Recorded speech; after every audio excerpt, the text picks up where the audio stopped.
ओम श्री गणेशाय नमः। ओम नमः शिवाय। शिव संबंधी तत्व ज्ञान का वर्णन तथा उसकी महिमा, कोटि रुद्र संहिता का महात्म्य एवं उपसंहार। सूत जी ने कहा, ऋषियों, मैंने शिव ज्ञान जैसा सुना है उसे बता रहा हूँ, तुम सब लोग सुनो। वह अत्यंत गूढ़ और परम मोक्ष स्वरूप है। ब्रह्मा, नारद, सनकादि मुनि, व्यास तथा कपिल, इनके समाज में इन्हीं लोगों ने निश्चय करके ज्ञान का जो स्वरूप बताया है उसी को यथार्थ ज्ञान समझना चाहिए। संपूर्ण जगत शिवमय है। यह ज्ञान सदा अनुशीलन करने योग्य है। सर्वज्ञ विद्वान को यह निश्चित रूप से जानना चाहिए कि शिव सर्वमय है। ब्रह्मा से लेकर तृण पर्यंत जो कुछ जगत दिखाई देता है वह सब शिव ही है। वे महादेव ही शिव कहलाते हैं। जब उनकी इच्छा होती है तब वे इस जगत की रचना करते हैं। वे ही सबको जानते हैं, उनको कोई नहीं जानता। वे इस जगत की रचना करके स्वयं इसके भीतर प्रविष्ट होकर भी इससे दूर हैं। वास्तव में उनका इसमें प्रवेश नहीं हुआ है, क्योंकि वे निर्लिप्त सच्चिदानंद स्वरूप हैं। जैसे सूर्य आदि ज्योतियों का जल में प्रतिबिंब पड़ता है, वास्तव में जल के भीतर उनका प्रवेश नहीं होता, उसी प्रकार साक्षात शिव के विषय में समझना चाहिए। वस्तुतः तो वे स्वयं ही सब कुछ हैं। मतभेद ही अज्ञान है, क्योंकि शिव से भिन्न किसी द्वैत वस्तु की सत्ता नहीं है। संपूर्ण दर्शनों में मतभेद ही दिखाया जाता है, परंतु वेदांती नित्य अद्वैत तत्व का वर्णन करते हैं। जीव परमात्मा शिव का ही अंश है, परंतु अविद्या से मोहित होकर अवश हो रहा है और अपने को शिव से भिन्न समझता है। अविद्या से मुक्त होने पर वह शिव ही हो जाता है। शिव सबको व्याप्त करके स्थित है और संपूर्ण जंतुओं में व्यापक है। वे जड़ और चेतन सबके ईश्वर होकर स्वयं ही सबका कल्याण करते हैं।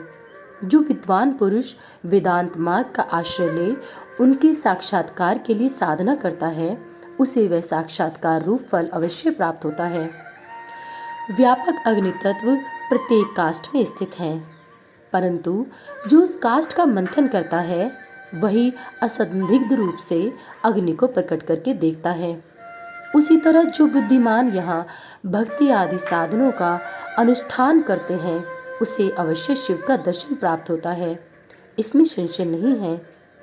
सर्वत्र केवल शिव है, शिव है, शिव है, दूसरी कोई वस्तु नहीं है।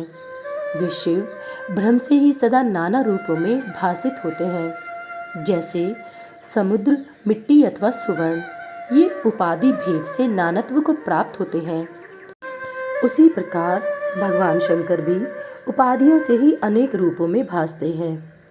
कार्य और कारण में वास्तविक भेद नहीं होता, केवल भ्रम से भरी हुई बुद्धि के द्वारा ही उसमें भेद की प्रतीति होती है। भ्रम दूर होते ही भेद बुद्धि का नाश हो जाता है। जब बीज से अंकुर उत्पन्न होता है तब वह नानात्व को प्रकट करता है, फिर अंत में वह बीज रूप में ही स्थित होता है और अंकुर नष्ट हो जाता है। ज्ञानी बीज रूप में ही स्थित है और नाना प्रकार के विकार अंकुर रूप हैं। उन विकार स्वरूप अंकुरों की निवृत्ति हो जाने पर पुरुष फिर ज्ञानी रूप से ही स्थित होता है। इसमें अन्यथा विचार नहीं करना चाहिए। सब कुछ शिव है और शिव ही सब कुछ है। शिव तथा संपूर्ण जगत में कोई भेद नहीं है। फिर कोई क्यों अनेकता देखता है और क्यों एकता ढूंढता है? जैसे एक ही सूर्य नामक ज्योति जल आदि उपाधियों में विशेष रूप से नाना प्रकार की दिखाई देती है, उसी प्रकार शिव भी है। जैसे आकाश सर्वत्र व्यापक होकर भी स्पर्श आदि बंधन में नहीं आता, उसी प्रकार व्यापक शिव भी कहीं नहीं बंधते। अहंकार से युक्त होने के कारण शिव का अंश जीव कहलाता है। उस अहंकार से मुक्त होने पर वह साक्षात शिव ही है। कर्मों के भोग में लिप्त होने के कारण जीव तुच्छ है और निर्लिप्त होने के कारण शिव महान है। जैसे एक ही सुवर्ण आदि चांदी आदि से मिल जाने पर कम कीमत का हो जाता है, उसी प्रकार अहंकार युक्त जीव अपना महत्व खो बैठता है।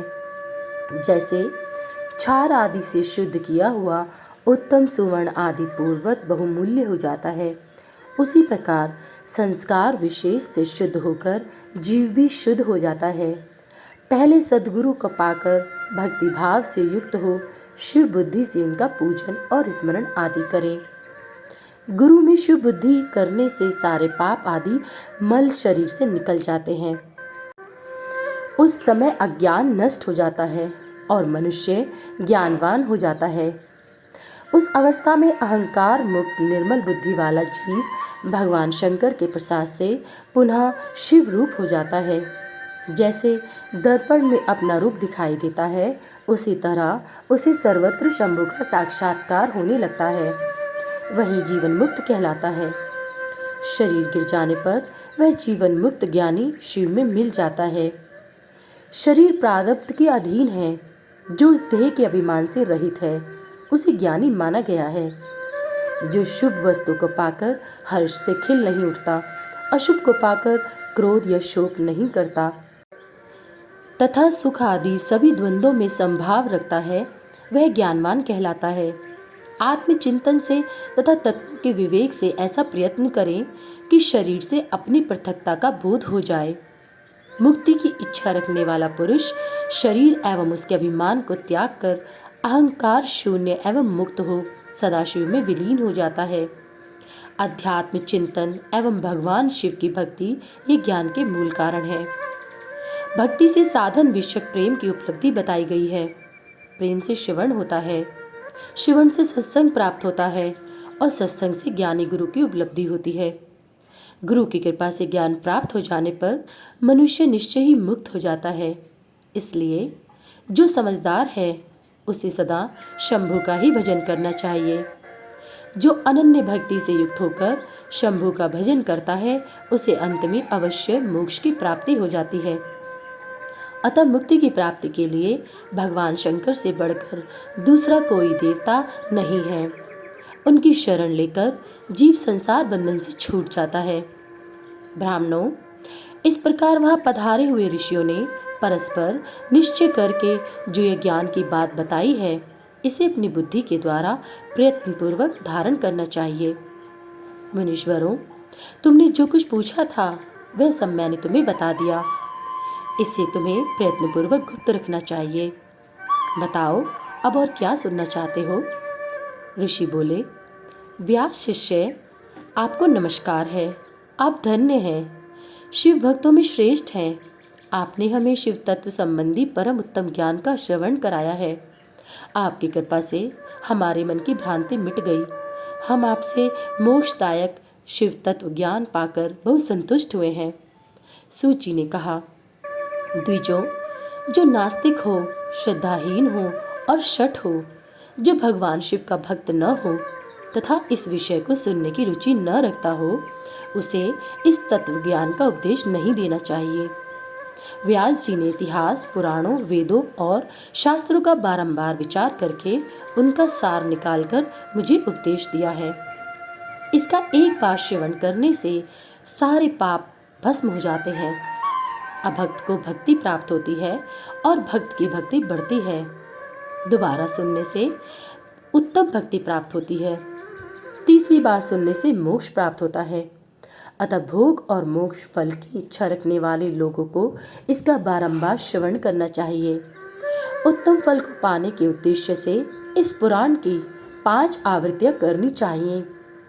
ऐसा करने पर मनुष्य उसे अवश्य पाता है, इसमें संदेह नहीं है, क्योंकि यह व्यास जी का वचन है। जिसने इस उत्तम पुराण को सुना है उसे कुछ भी दुर्लभ नहीं है। यह शिव विज्ञान भगवान शंकर को अत्यंत प्रिय है। यह भोग और मोक्ष देने वाला तथा शिव भक्ति को बढ़ाने वाला है। इस प्रकार मैंने शिव पुराण की यह चौथी आनंददायिनी तथा परम पुण्यमयी संहिता कही है, जो कोटि रुद्र संहिता के नाम से विख्यात है। जो पुरुष एकाग्रचित हो भक्ति भाव से इस संहिता को सुनेगा या सुनाएगा, वह समस्त भोगों का उपभोग करके अंत में परम गति को प्राप्त कर लेगा। अध्याय 43 समाप्त। कोटि रुद्र संहिता संपूर्ण। सभी वेद और पुराण सुनने के लिए हमारे इस चैनल को सब्सक्राइब करें और सभी वीडियो को लाइक करें। अगर मुझसे पढ़ने में कोई त्रुटि हो गई हो तो कृपया मुझे क्षमा करें और कमेंट में हर हर महादेव लिखना ना भूलें। भगवान भोलेनाथ की कृपा आप सब पर सदैव बनी रहे। हर हर महादेव। जय भोलेनाथ।